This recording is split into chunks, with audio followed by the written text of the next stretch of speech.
Welcome to White Wisteria Academy series, Interview with an Expert, the importance of a healthy work-life balance, part 2, the how with Nicola Boston. In my previous interview with Nicola, we spoke about why achieving a healthy work-life balance is so important and what happens when you actually don't have one. Today, however, we're going to dive into the practical side on how to achieve a healthy work-life balance. Listen out for some great, concrete, and achievable tips that you can start implementing right away. Nicola has been in people and HR space for 16 years. Over the course of her career, she has worked with organizations of all sizes in both the private and public sectors. She has a Master of Science in Human Resource Management, and she has worked in a number of different disciplines that range from pay and rewards to learning and development, and from employee relations to employer brands. She is specializing in culture and experience, especially focused on creating engaging workplace environments that enable people to thrive, grow, and above all, keep healthy. Nicola, thank you so much for joining us. Thanks for having me back again. Nicola, so where can we start when we want to establish a healthy work-life balance if at present we are on a very busy schedule? Yep, and I think that goes for most of us are on busy schedules. So the first thing I would say is don't put pressure on yourself to make huge changes overnight, particularly if you are extremely busy. And when I say busy, I mean back-to-back meetings, heavy workloads. So, you know, if you make big sweeping changes, they're probably not going to last. So for me, it's about forming really, good, small, healthy habits, which you're much more likely to stick to than huge sweeping changes that you just won't be able to sustain. I mean, I've talked, I think, before about awareness. And again, it really must start with awareness. So thinking about why you're busy. Is it just work, or are there other reasons why you're busy? Regularly checking in with yourself, even a couple of times a day. It sounds strange, but even if you make a cup of tea, how do I feel, can profoundly change kind of your perspective. And once you start to ask that of yourself, you can then ask yourself, what do I need? And then I think it just for me, it really changes the way that I operate for the rest of the day. If I notice that I'm running on empty, it's hard to not realize that until it's too late. So just, make a cup of tea, just ask yourself those questions a couple of times a day. That's an idea. Yeah. I think checking in with yourself throughout the day, it just will help you to know that, if you're tired, you're just going to say to yourself, okay, I'm really tired right now, I'm going to take a break, rather than just plowing through. Yeah, exactly. The other thing I would say is knowing your ebbs and flows, and that's different for everybody, but are you a morning or evening person? And so if you can, obviously our working schedules are not something we can sometimes dictate for ourselves, but most of us do have natural rhythms. So it's tapping into those things. So if you're best in the morning, can you schedule your day to do some of the tougher things maybe, or the more kind of creative things that you need to do, or even those tricky meetings that you might need. We're learning a lot more now about focus and how we can maintain our focus and what contributes to that. So really being self-aware is important. The next one, which is easier said than done, is about being ruthless and critical with your time.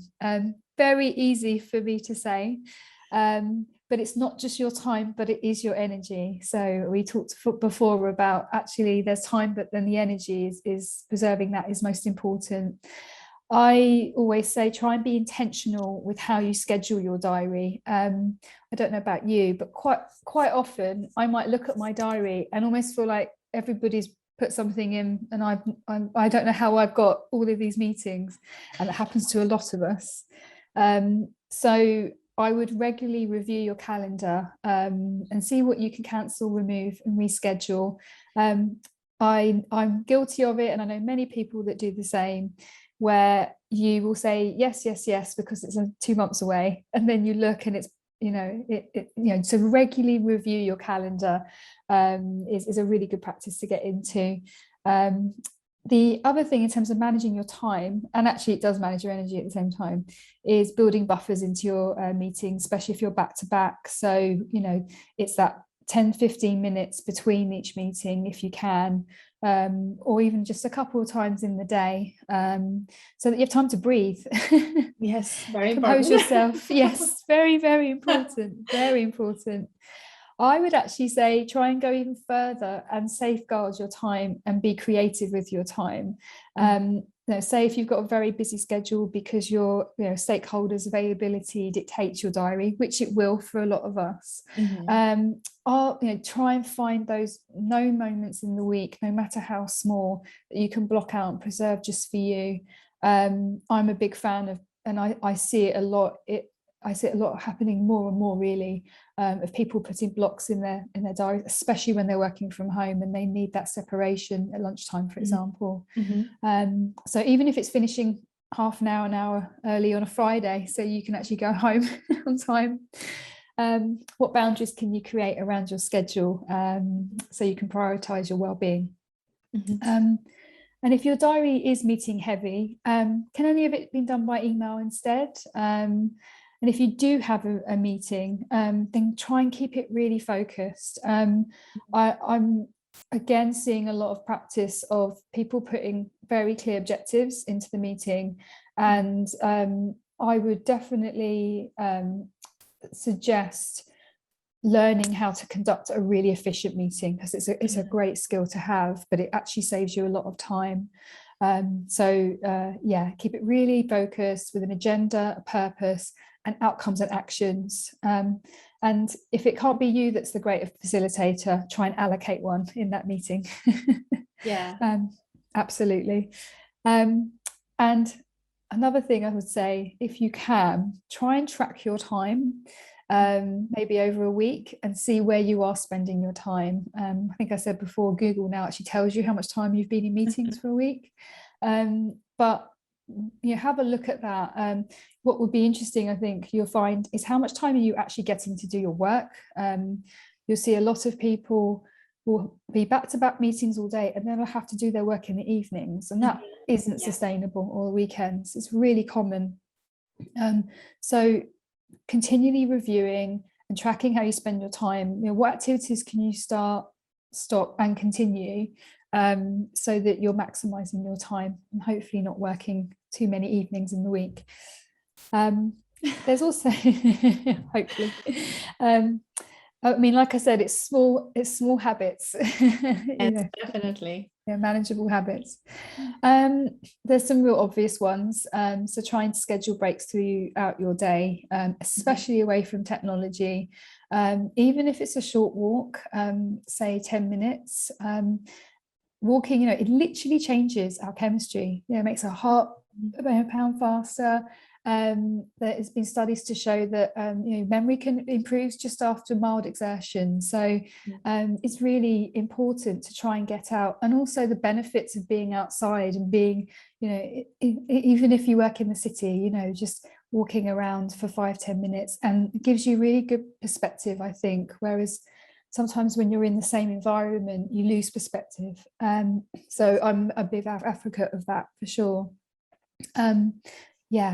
I would see that time, because it's very easy to, I don't have time to do that, because it sounds, especially when you're busy, a lot to be able to then go out. But see it as an investment. Talked before about overworking is actually counterproductive. So it probably will save you time if you go and do that, because you're not struggling to write that email and reread it 10 times because you're overworked. So I would definitely say it's a time saver in the end. Yeah, I absolutely agree.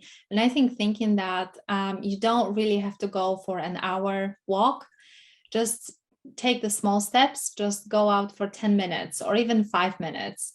If you're based in the office, just go around the building. If you're working from home, then just go outside 5 minutes. I think it's very smart to kind of just, do the small steps, and then, maybe you can build over time. Yeah, and there's a lot of research now about the being in natural sunlight.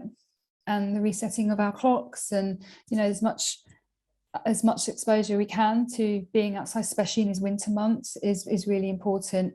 If you're lucky enough to live where perhaps you live near some woodlands, or nature, being out in nature has profound effects on your well-being, even short blasts. So if you're working from home and lucky enough to live somewhere where you can be in nature, then I would definitely access that.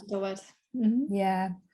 The other thing as well, so many people now are tapping into the power of breathing and meditation. If you look at a lot of business leaders, some of the big ones as well, in huge corporations, they're all meditating, they're all taking time out during their very busy days. So I think if they can do that, we should also be able to find time. Big corporate CEOs with Twitter and things like that. I know that he does that. It's almost a survival mechanism for many people, actually. But it is because it is effective, and there's all different breathing techniques that you can tap into now, some that are very short but very effective, and there are great apps out there. Calm, there's one that I like to use called Balance. I'm sure they have this in Calm as well, but if you are feeling anxious or overwhelmed, there are particular ones that you can do, different particular meditation or breathing exercises. Really, it's not just meditation, that can just center you and bring you back to a better perspective. I'm also finding that there are apps that have breathing or meditation for walking, which I think is a great idea. So that 10-minute walk or 5-minute walk that you're taking, you can listen to an app, and they will talk you through how to be more present. What can you see, and it's a really nice thing to do. So if you can do that even once a day in the middle of your day, then I think that will help you stop becoming overwhelmed potentially. Absolutely. The other thing as well is I'm really, especially in my role, really I think preoccupied with how we work. I don't know about you, but I obviously remote working, I'm learned a lot about how I work, how I learn, and my preferred style. I have the luxury actually of going back into my office whenever I want to, and I found it quite interesting how my productivity changes depending on where I am.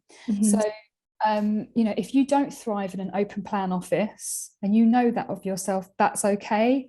I think over my career, definitely there's been a lot of change and trends of open plan offices is a great thing for collaboration and creativity. I think the jury is out on that. And actually, we have to respect neurodiversity in the workplace.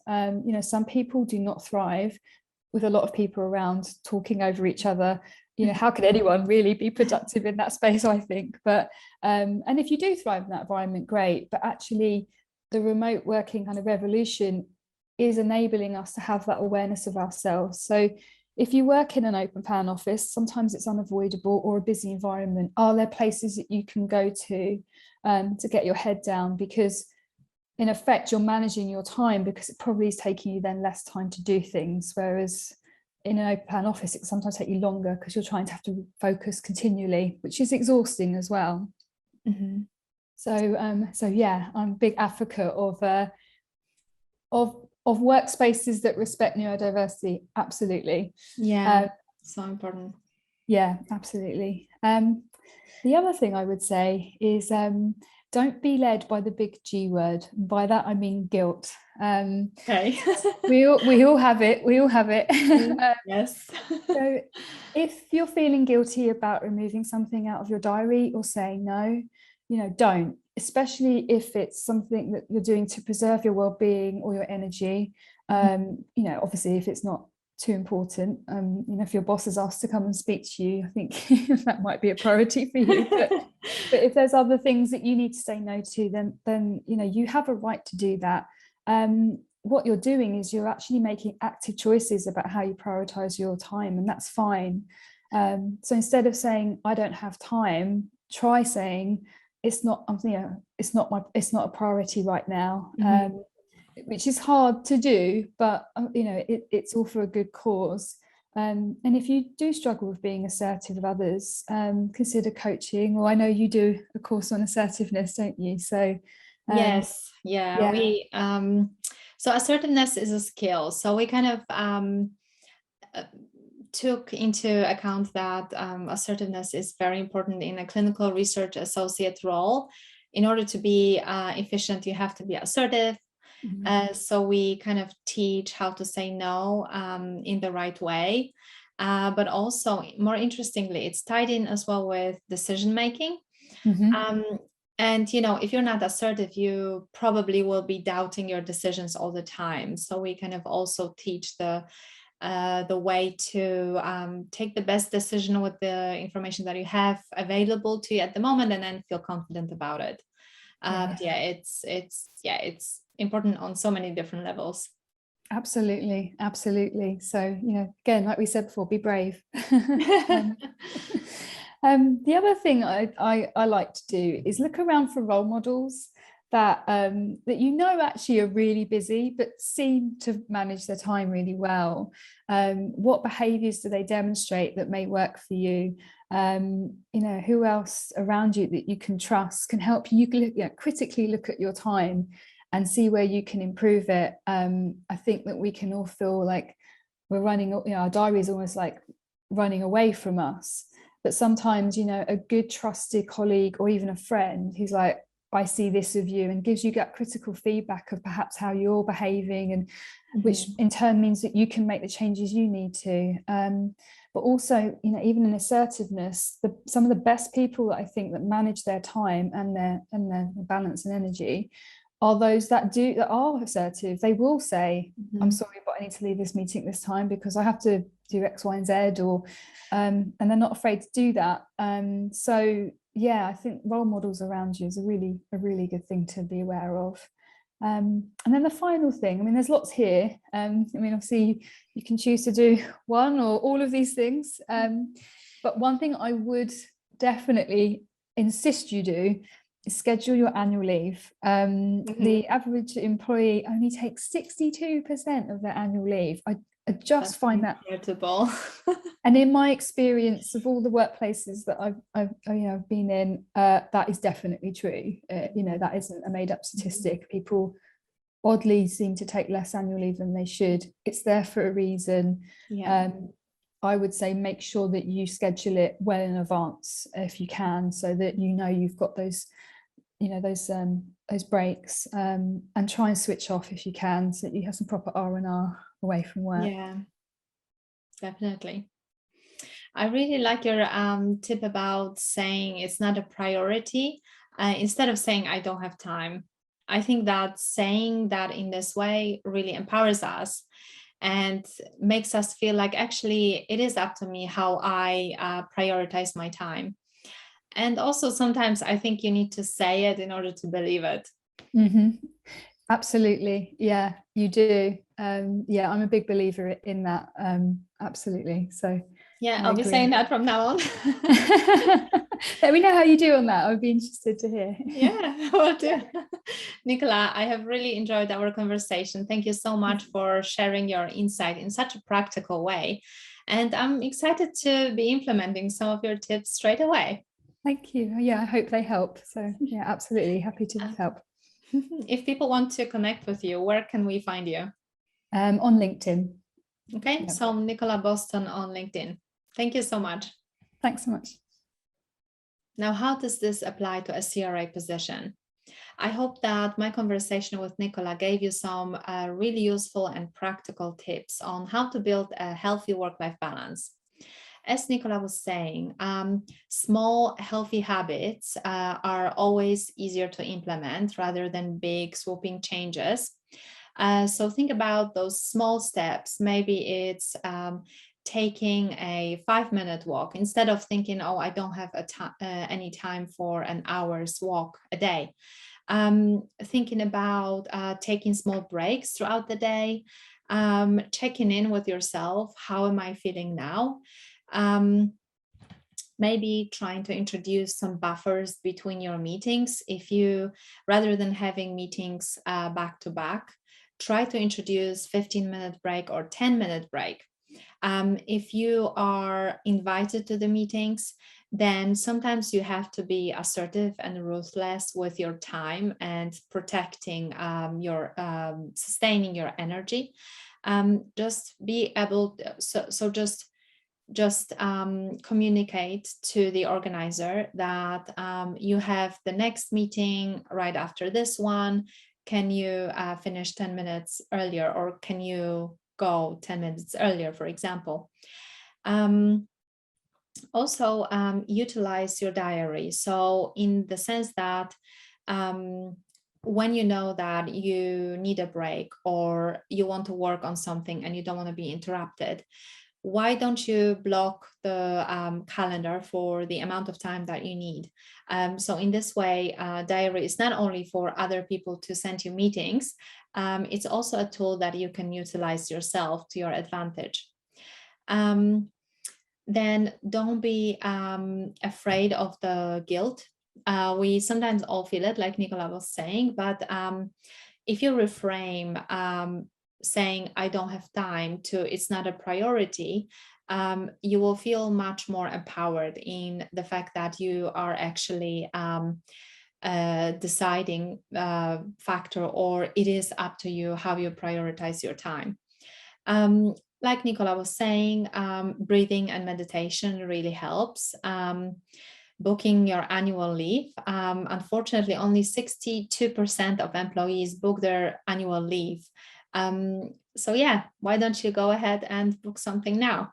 And know yourself, be self-aware, know your ebbs and flows, and adjust your tasks to it. If you, let's say, work better in the afternoon, then maybe do those more focus demanding tasks in that time rather than scheduling them when maybe you don't feel so energized or focused. So that's it for now. Thank you so much for joining us. I hope that this was useful for you and you will take away some tips that you can implement right away. You can find more tips in our monthly newsletter, so make sure that you sign up on our website, www.whitewistariaacademy.com, and also follow us on social media. We are on LinkedIn, Facebook, and Instagram at White Wisteria Academy. Thank you so much and speak to you soon.